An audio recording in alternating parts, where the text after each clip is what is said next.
नहमदु व नुसल्ली अला रसूलिहिल करीम अम्मा बाद औज़ु बिल्लाहि मिनश शैतानिर रजीम बिस्मिल्लाहिर रहमानिर रहीम रब्बि इश्रह ली सदरी व यस्सिर ली अमरी वहलुल उक़दतन मिन लिसानी यफ़क़हू क़ौली। अस्सलामु अलैकुम नाज़रीन, मैं हूँ आपकी होस्ट नबीला और मैं आपका खैर मक़दम करती हूँ आपके प्रोग्राम सेहत एक नेमत में। आज हमारा जो शो है वो लाइव हो रहा है। कुछ मतलब आप लोग सब कंफ्यूज हो गए कि आज का प्रोग्राम लाइव है या नहीं, तो मैं आपको ये बता दूं कि अल्हम्दुलिल्लाह आज का प्रोग्राम जो है लाइव है। आप हमें कॉल कर सकते हैं, इंशाल्लाह आपके लाइव कॉल है जो हम उसका आंसर करेंगे।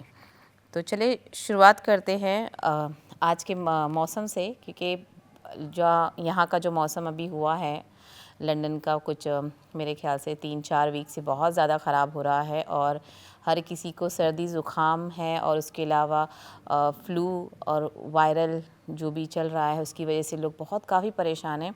हालांकि हर किसी के घर में कोई ना कोई जो फ़र्द है वो बीमार है, और किस तरह हम इससे बच सकें और क्या एहतियात हमको बरतनी है, इंशाल्लाह मैं आज वही आपको मैं शुरुआत ही इसी से करूँगी, क्योंकि हाल ही में बहुत बहुत ज़्यादा लोगों की तबीयत ख़राब हो रही है।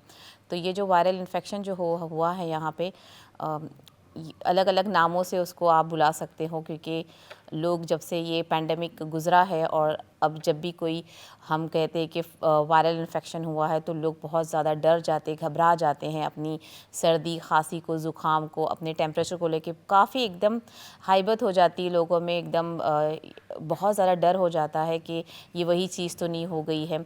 हालांकि वो चीज़ जो है अभी हमारी ज़िंदगी में ऐड हो चुकी है। अब हम कोशिश करते कि अगर ऐसे कोई अफराद बीमार है तो वो अपना टेस्ट ज़रूर करें। तो इससे क्या होगा कि हमें किस तरह परहेज़ करना ही है और किस चीज़ों से हमें बचना है, उसकी थोड़ी मालूमात जो है हमें मिल जाती है। तो अक्सर जैसे आपने देखा है जो अभी जो वायरल हो रहा है और जो फ्लू चल रहा है वो इस तरह है कि 5 से 6 दिन तक जो है टेम्परेचर हो रहा है, किसी को हाई होता है, सुबह तक ठीक हो जाता है, फिर शाम को फिर उनको बुखार जो है वो आ जाती है और कपकपी से आ रही है। उसके साथ साथ किसी किसी को पसीना भी आ रहा है रात को। तो ये सब चीज़ें चल रही है और खांसी तो इस हद तक बढ़ जाती है कि वो 2 से 3 वीक या 15 से 20 दिन तक जो है खांसी नहीं जाती है। तो इसके लिए जो हमें घर में मामूल बनाना चाहिए कि जिस किसी को भी ऐसी सर्दी बुखार हो गई तो बिल्कुल नहीं घबराएं। जैसे मैं जो आपको 1-2 नुस्खे जो बताऊंगी वो आपका जो ये जो पीरियड्स इंशाल्लाह 2-3 वीक का जो बुखार का सिलसिला चलता है इसमें आपको काफ़ी आराम मिलेगा।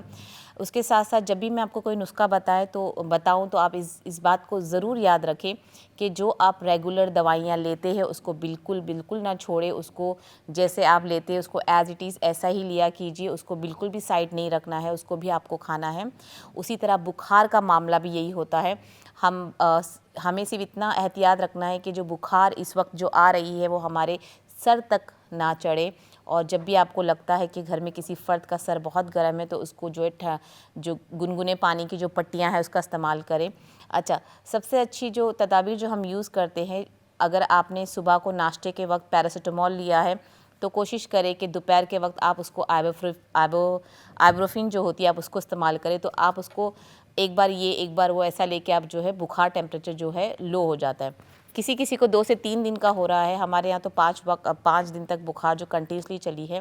तो ये बुखार के लिए ये है कि पानी से ज़्यादा पानी पिए और ठंडा पानी ना पिए, बर्फ़ वगैरह का, आइस का, कोल्ड ड्रिंक सब बंद करें, और एकदम गुनगुना पानी भी बहुत अच्छा है सेहत के लिए, आप उसका इस्तेमाल करें। ज़्यादा से ज़्यादा पानी का इस्तेमाल करें।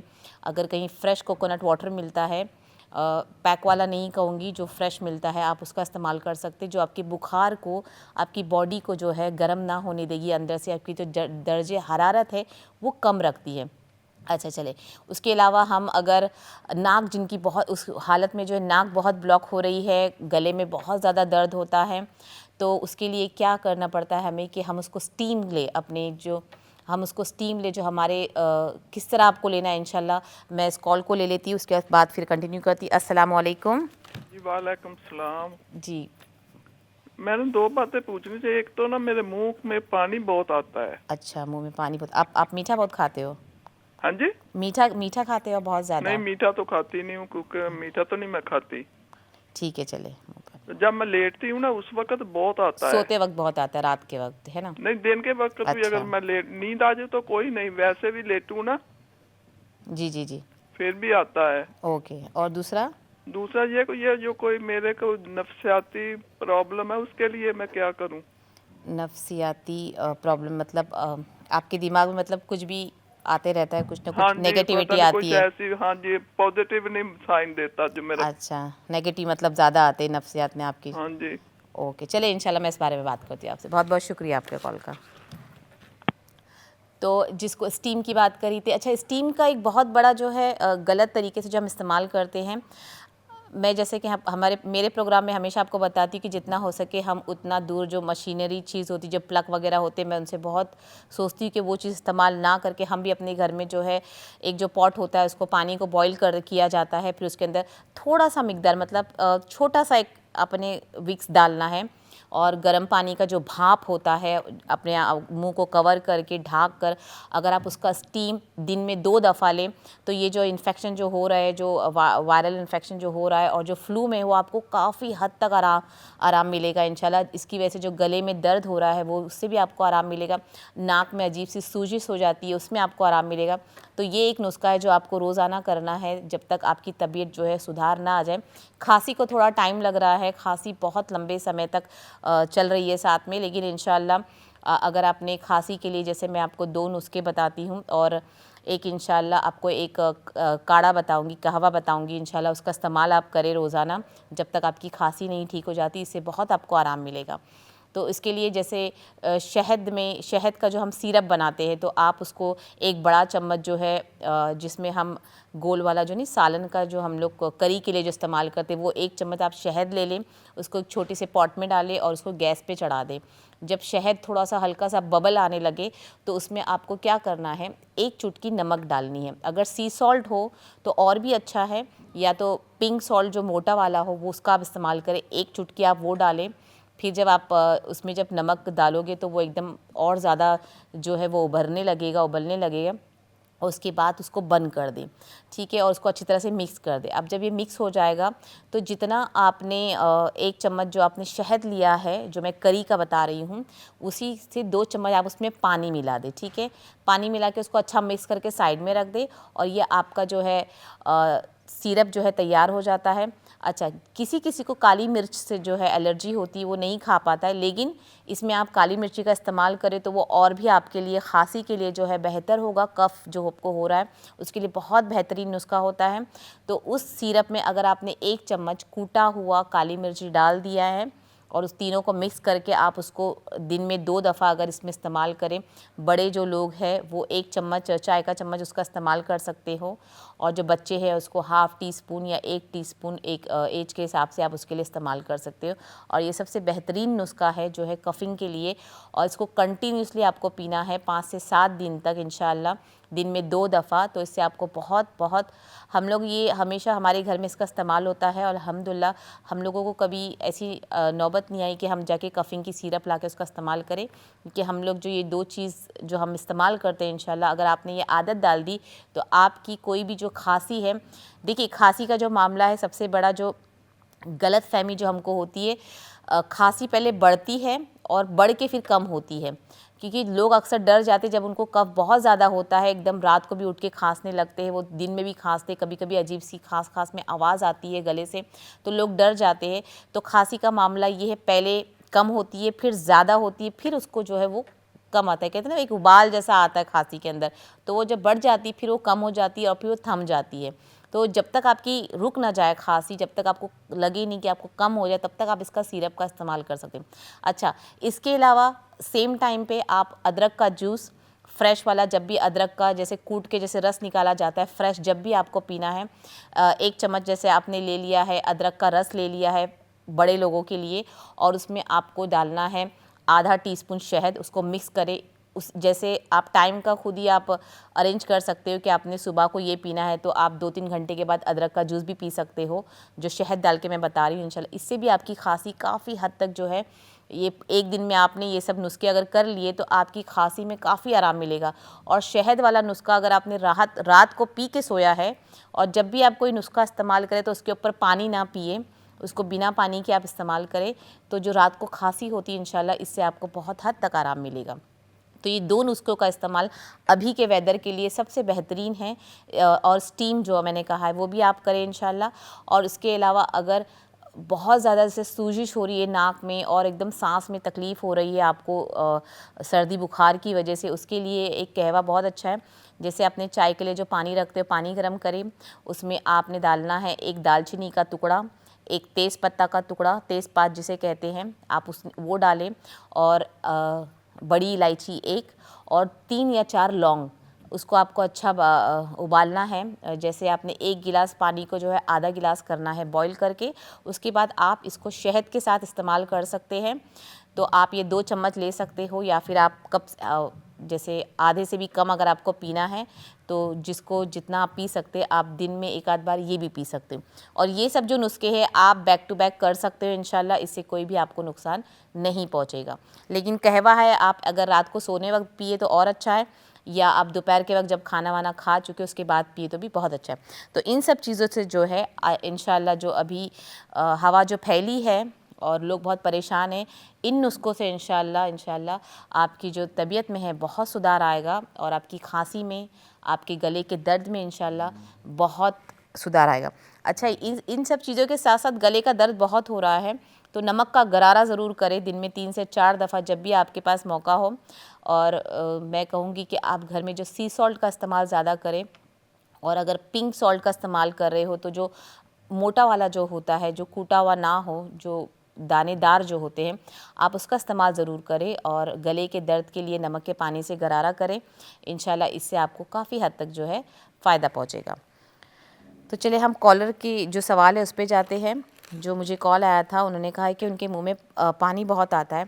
देखिए, मुंह में पानी अक्सर आने का वो है कि अगर हम बहुत ज़्यादा मीठा खाते हैं, जहाँ तक बहुत ज़्यादा मीठे की जो हमें आदत होती है, हमारे चाय में बहुत ज़्यादा शक्कर होती है, तो जिन लोगों को मीठे की आदत बहुत ज़्यादा होती है उनके मुंह में पानी बहुत आता है, और सलाइवा बहुत ज़्यादा बनता है, फिर सोते वक्त भी आता है, जब भी हम लेटे तो मुंह में पानी आता है। लेकिन अगर आपने अपनी चाय और कॉफ़ी, अगर आप बहुत ज़्यादा चाय पीते हो तो उसका भी एक रीज़न है ये जो आता है। उसके अलावा कॉफ़ी अगर शक्कर के साथ आप पी रहे हो, वो अगर जूसेस वगैरह आप पी रहे हो, तो मीठा खाने से मुराद मेरा सिर्फ स्वीट या मिठाइयाँ वगैरह नहीं है। मीठा खाने से मुराद है चाहे वो आप कोई भी मशरूब पी रहे हो या फिर आप चाय कॉफ़ी ले रहे हो, उसके ऊपर से है वो है। और जैसे कि आपने कहा है कि आपको जो है नफ्सियाती जो है चीज़ें आपको होती, जो नफ्सियाती जो मरीज़ का वर्ड अगर मैं यूज़ करूँ तो गलत नहीं होगा, तो इस तरह के जब हमें कोई नफ्सियाती प्रॉब्लम होती, जो हमारी नेगेटिविटी जब बढ़ जाती है, तो ये भी एक रीज़न है कि हमारे मुंह से जो है पानी आता है, क्योंकि हमारा दिमाग जो है वो जो है मस्बत चीज़ों को नहीं देख सकता है, हम मनफी की तरफ जाते हैं, तो उस वजह से भी जो है हमारे मुंह से पानी आना शुरू होता है। तो ये भी एक बहुत बड़ा रीज़न है कि जो हमें नफ्सियाती जो परेशानी होती है, हम उसकी वजह से भी हमारे कोई तकलीफ़ होती है। तो मुंह से पानी आने के लिए आपको पहले चाय कॉफ़ी आप कम करें। उसके अलावा आप रोज़ाना क्या करें कि जो कलौंजी जो होती है उसका पानी बना के आप रख लें। जैसा भी आपको समझ में आता है उतना पानी बना ले हिसाब से। जैसे 1 गिलास में आपको 1 टेबलस्पून जो है कलौंजी डालना है, उसको सिर्फ बॉईल करना है, आपको बंद कर दे, और उसी से आपको जो है दिन में 3 दफ़ा जो है गरारा करना है। अच्छा, गरारे का तरीका क्या होगा, और रात को सोते वक्त स्पेशली जब आप रात को सोए और जब भी आपको दोपहर को आराम करना है, लेट उस वक्त अगर आप जाके हल्का सा गुनगुना होना चाहिए, आप पानी बना के बेशक 1 दिन के हिसाब से रख लें, गुनगुना पानी उसको करें, और उसको जब मुंह में डालें तो कुछ मिनट 1 मिनट तक आप उसको मुंह में घुमाएं पानी को, और फिर उसको गार्गल करें, उसको फेंक दें। तो इंशाल्लाह ये नुस्खा आप इसको करें तो आपकी काफ़ी हद तक जो है मुंह से पानी आना जो है वो बंद हो जाएगा। लेकिन जैसे ही, और एक बात, जैसे ही आपकी नेगेटिविटी ख़त्म हो जाएगी, जो हमारे दिमाग में जो चलती, जैसे हमारी नेगेटिविटी चली जाएगी इंशाल्लाह, तो ये प्रॉब्लम अपने आप जो है कम हो जाएगी। अक्सर क्या होता है, हमारा जो फोकस होता है वो एक चीज़ है जो हम सोचते रहते कंटिन्यूसली, हम जो सही नहीं सोच पाते। सही से मुराद ये होता है कि ऐसा नहीं कि हम गलत सोच रहे हो, लेकिन हमारा दिमाग जो है हमारा साथ नहीं दे रहा होता है हमारे दिल का। तो अक्सर लोग इस चीज़ को बहुत नेगेटिविटी में लेके चले जाते हैं कि अरे मेरे को नफ्सियाती मरीज़ हो गए हैं हम, और वो खुद अपने आप में मलाल करते हैं कि ये ऐसे किस तरह हो गया। देखिए, ये सब चीज़ अल्लाह की तरफ से होती है, और दुनिया की फ़िक्र और अपने बच्चों की, अपनी फैमिली की, अपने घर वालों की, जो ख़ास जो हमारे नज़दीक के जो रिश्ते होते हैं उसकी फ़िक्र से भी हम जो है नफ्सियाती मरीज़ बन जाते हैं। तो ये कोई बुरी बात नहीं है और अच्छी बात है कि आपने मुझे कॉल करके इस बारे में बताया कि आपको ये परेशानियाँ हो रही। इंशाल्लाह हम इस पे काम कर सकते हैं। अच्छा, नफ्सियाती मरीज़, जो भी हमारी नफ्सियातें चल रही होती, हम इसको कोई भी आप उसका वर्ड ले सकते हैं, जो हमारी नेगेटिविटी चल रही है, जो हमारी मनफियत जो चलती है दिमाग के अंदर, उसका सबसे बेहतरीन इलाज है सूरह रहमान जो है। आप उसको रोज़ाना सूरह रहमान को आप नहीं पढ़ सकते हो तो उसको सुने खाली। सूरह रहमान का जो है आप अपने मोबाइल पर या फिर जैसे भी आप उसका इस्तेमाल करें, उसको लाउडली, उसको बहुत ज़्यादा आवाज़ में है सूरह रहमान को जो है शुरू कर दिया कीजिए, जो आपके कान की तरफ जाए। ये और सूरह बकरा की जो वो करे, तो ये दोनों जो सूरह है आप उसको सूरत को दोनों को शुरू कर दे एक के बाद बैक टू बैक। आप इसका ज़रूर रोज़ाना करें, अब जितना हो सके आप उसको रोज़ाना सुने। और रोज़ाना अगर आप पढ़ सकते तो सूरह यासीन का जो है रोज़ाना तिलावत करें इंशाल्लाह। तिलावत करने से ये होता है कि आपके अंदर की जो, जब भी मतलब मेरा ऐसा मानना है और बहुत से लोगों का, जब भी हम किसी भी नफ्सियाती बीमारी में जाते हैं, नफ्सियाती मतलब मेंटली हेल्थ जो होता है हमारा, जो हमारा सोचने समझने की जो ताकत होती, जो क़ुव्वत होती है, वो एक वक्त पे आके ख़त्म हो जाती है। तो और मैंने शायद मेरा एक पूरा प्रोग्राम मैंने नफ्सियाती बीमारी पे रखा हुआ था। तो ये बहुत अच्छी बात होती कि आप शेयर कर रहे हो ये चीज़, और ये कोई बुरी बात नहीं है। हर कोई किसी न किसी ज़िंदगी के एक मोड़ पे है, हर शख्स, यहाँ तक कि आजकल के तो बच्चे भी ये सब यही चीज़ों में मुब्तला हो रहे हैं। मोबाइल्स की टेंशन्स, फ्रेंड्स की कंपटीशन, इससे करना है, उससे आगे बढ़ना है, सब चीज़ों को आप मिलाएं। ये कोई ख़राब बात नहीं होती है। हालांकि हमारी सोसाइटी में उस चीज़ को, जो साइकोलॉजिस्ट उस चीज़ होती है उसको बुरा माना जाता है और वो थेरेपी करने से डरते हैं, क्योंकि लोगों की सोच ऐसी होती है कि अगर सामने वाला कोई साइकोलॉजी प्रॉब्लम से गुज़र रहा है और उसकी थेरेपीज़ चालू है तो वो उसको गलत एंगल से लेते हैं। लेकिन आप अगर जब उसको शुरुआत करते हैं तो आपको बहुत हद तक, क्योंकि हमें ज़रूरत होती है कि हम हर चीज़ का इलाज कराएं, क्योंकि अल्लाह ताला ने इलाज कराने के लिए मना तो नहीं किया है ना, क्योंकि ये सुन्नत भी है। आपको चाहे आप दवाओं से कर रहे हो, चाहे आप तिब नबवी से कर ले रहे हो, या फिर आप घरेलू नुस्खों से ले रहे हो, तो कहीं ना कहीं अपना इलाज करा रहे हो। लेकिन नफ्सियाती जब चीज़ आती है तो सबसे ज़्यादा हमें जो है अल्लाह की तरफ रुजू होना चाहिए, क्योंकि वही हमारे दिल और दिमाग का हाल जानने वाला है। वही जानने वाला है कि हमारे दिमाग में जो पहले से आने वाली बातें, उससे सबसे वाकिफ़ है अल्लाह ताला। तो हमें चाहिए कि हम सबसे पहले जो है अपने अल्लाह की तरफ हम रुजू हो, उसका दामन पकड़े और उससे खूब दुआएं करें। और सूरह यासीन जो है आप ख़ुद पढ़ें और सूरह बकरा और सूरह रहमान की जो है तिलावत शुरू कर दे। आप उसको सिर्फ सुनना है आपको उसको। उसके अलावा आप, अगर आप, मैंने कहा था आपको तलबीना अगर आप बना के खाए, वो भी यहाँ तक कि मेंशन किया है नफ्सियाती लोगों के लिए बहुत फ़ायदेमंद होता है। जैसे मैंने बार्ली का बताया था, तो बार्ली का आप जैसे मीठा जैसे बना के आप पिए, इंशाल्लाह वो भी आपके लिए बहुत हद तक ये होगा। और बाहर निकले, जिनको भी ये नफ्सियाती तौर पे जो बीमार है वो बाहर निकले, अल्लाह ताला की नेमतों का शुक्र अदा करे, बाहर जाए। अगर अल्लाह ताला ने आपको बहुत सी चीज़ों से नवाजा है तो उसका शुक्र अदा करें। और जितना आप शुक्र अदा कर सकते, हर सेकंड हर मिनट अल्लाह ताला का सिर्फ़ और सिर्फ शुक्र अदा करें। शुक्र अदा करने से भी जो है बोलते ना था कि अगर आप थैंकफुल हो तो आप खुश होगे कि नहीं मैंने कुछ किया, मैंने अल्लाह ताला का शुक्र अदा किया। तो आपको हमेशा जो है शुक्र अदा करना चाहिए। तो शुक्र अदा करें। ये सब थेरेपी होती है। अगर आप अपनी कम्युनिटी में जाए तो आपको यही थेरेपी दी जाएगी, और अगर आप डॉक्टर के थ्रू जाए तो वो टॉकिंग थेरेपी होती है, साइकोलॉजिस्ट जो इलाज होता है वो करवाते हैं, वो भी बहुत अच्छा है, उससे भी बहुत लोगों को फ़ायदा पहुंचा है।